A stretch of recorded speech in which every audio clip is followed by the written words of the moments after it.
ప్రకాశం జిల్లా గిద్దలూరు తహసీల్దార్ కార్యాలయం వద్ద అన్నా క్యాంటీన్ పునఃప్రారంభానికి అధికారులు శరవేగంగా ఏర్పాట్లు చేస్తున్నారు. రాజకీయ కక్షతో వైసీపీ ప్రభుత్వం అన్నా క్యాంటీన్లను మూసివేసిందని టీడీపీ నాయకుడు బాలీశ్వరయ్య విమర్శించారు. ఎన్నికల్లో ఇచ్చిన హామీ మేరకు CM Chandrababu, deputy CM Pawan Kalyan త్వరలో అన్నా క్యాంటీన్లను పునఃప్రారంభిస్తారని తెలిపారు. వివిధ పనుల కోసం పట్టణాలకు వచ్చే పేదల ఆకలి తీర్చేందుకు వీలుగా అన్నా క్యాంటీన్లకు రూపకల్పన చేసినట్లు టీడీపీ నాయకులు తెలిపారు. ముత్తుముల అశోక్ రెడ్డి గారి ఆధ్వర్యంలో రేపు పేదలకు 5 రూపాయలకే అన్నా క్యాంటీన్ ద్వారా పేదల కడుపు నింపడానికి ఈ కార్యక్రమాన్ని ప్రారంభించబోతున్నారు. ఒకేసారి 100 అన్నా క్యాంటీన్లు 100 నియోజకవర్గాల్లో ప్రారంభించబోతుంది ఈ తెలుగుదేశం ప్రభుత్వం. ముత్తుముల అశోక్ రెడ్డి గారి ఆధ్వర్యంలో, నారా చంద్రబాబు నాయుడు గారి ఆధ్వర్యంలో కూటమి ప్రభుత్వం, బీజేపీ కూటమి ప్రభుత్వంలో మరి ఈ కార్యక్రమాన్ని ప్రారంభిస్తున్నందుకు చాలా సంతోషపడుతున్నాము.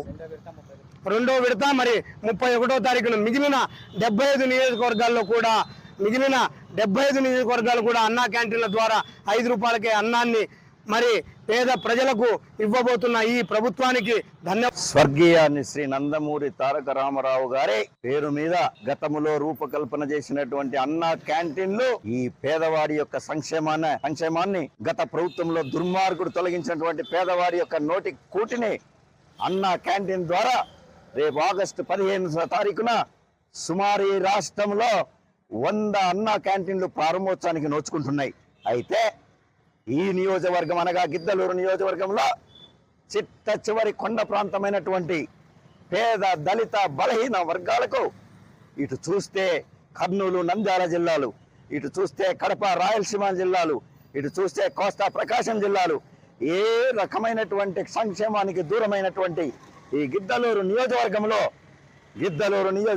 శాసనసభ్యుడు శ్రీ ముత్తుముల అశోక్ రెడ్డి గారి చేతుల మీదుగా పేదవాడి యొక్క కడుపు నింపడానికి 3 పూటల 5 రూపాయల భోజనాన్ని పెట్టించడానికి ప్రారంభిస్తున్నారంటే ఎంత సంతోషకరమైన విషయము.